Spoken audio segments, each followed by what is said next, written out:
Video kali ini, kita akan coba membahas tentang salah satu kabupaten yang ada di daratan Pulau Papua, sekaligus merupakan wilayah paling timur dari wilayah negara Republik Indonesia. Kabupaten ini ialah Merauke.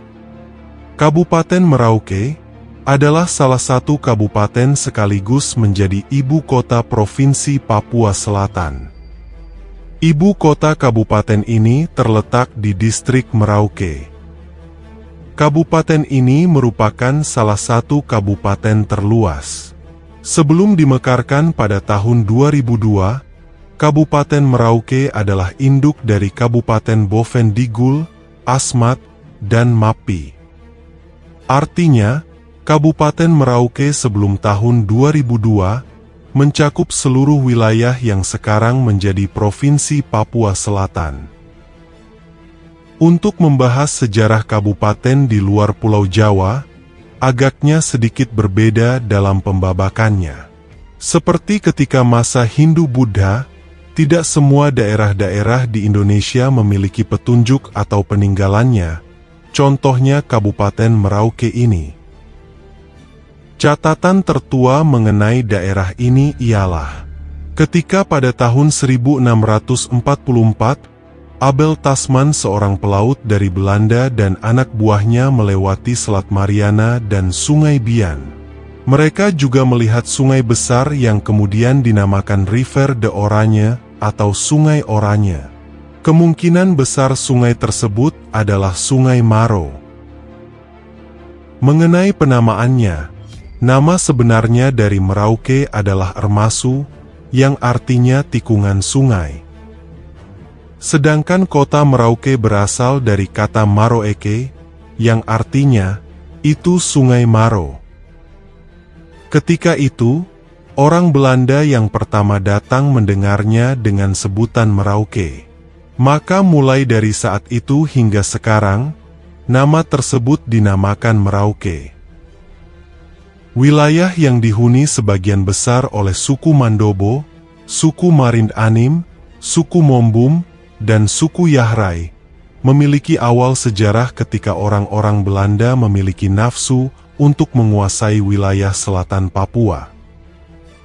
Karena hingga sampai dengan tahun 1890, Belanda belum dapat menguasai daerah jajahannya di pantai selatan pulau ini. Hal tersebut dikarenakan di daerah tersebut masih terjadi perang antar kampung dan bahkan antar suku. Pada waktu-waktu tertentu, penduduk daerah yang satu menyerbu ke daerah yang lain untuk pemenggalan kepala manusia, untuk dijadikan jimat atau sebagai alat kepercayaan.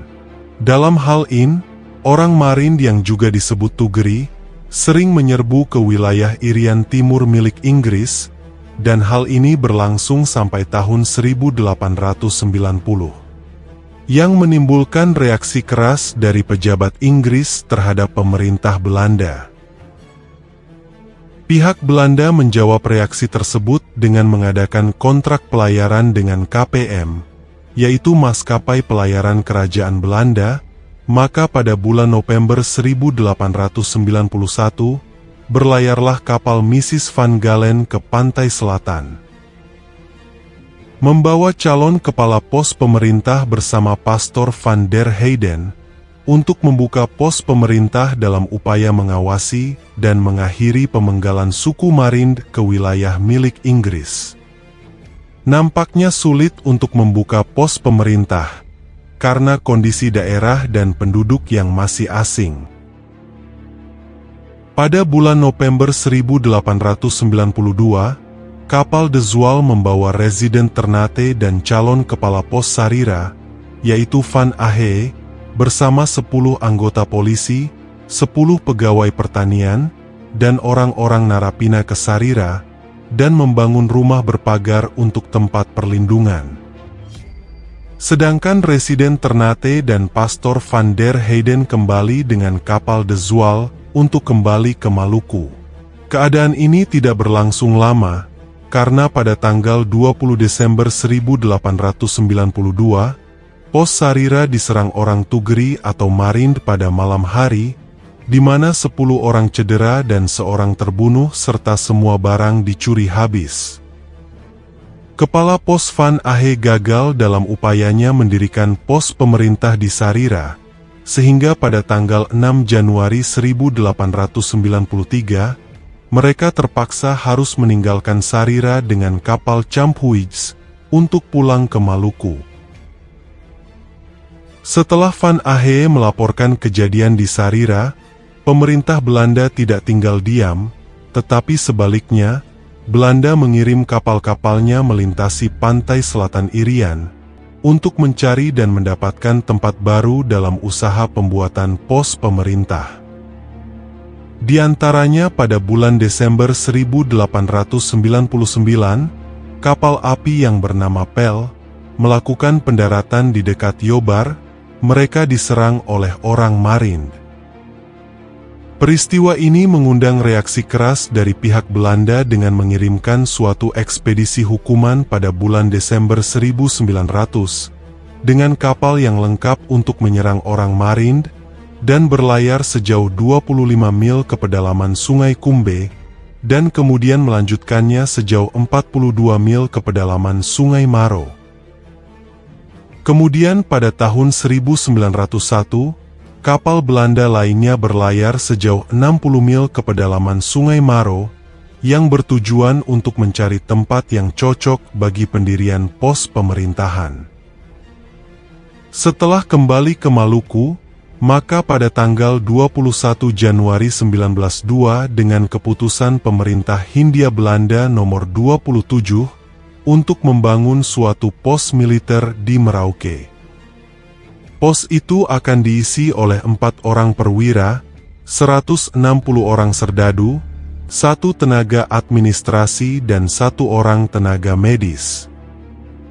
Untuk merealisasi keputusan tersebut, maka pada tanggal 12 Februari 1902, kapal api Van Guns tiba di Sungai Maro bersama Assistant Resident J.A. Croesen dan berlabuh di dekat pelabuhan Merauke sekarang. Beberapa hari sebelumnya, 2 kapal api Belanda telah tiba lebih dahulu. 2 hari kemudian, yaitu pada tanggal 14 Februari 1902, telah dibuka sebuah tempat, dan untuk pertama kalinya bendera Belanda dikibarkan di Merauke. Dari pos pemerintahan inilah yang merupakan cikal bakal terbentuknya kota Merauke, dan mulai berkembang sedikit demi sedikit hingga sekarang. Kemudian ketika Indonesia merdeka tahun 1945, wilayah Merauke ini tidak serta-merta ikut merdeka. Hal tersebut dikarenakan wilayah Merauke dan wilayah Papua lainnya masih berada dalam cengkraman penjajah Belanda. Dan baru setelah diadakannya pepera atau penentuan pendapat rakyat pada 14 Juli 1969, wilayah Merauke dan juga Papua lainnya bergabung menjadi bagian dari negara Republik Indonesia.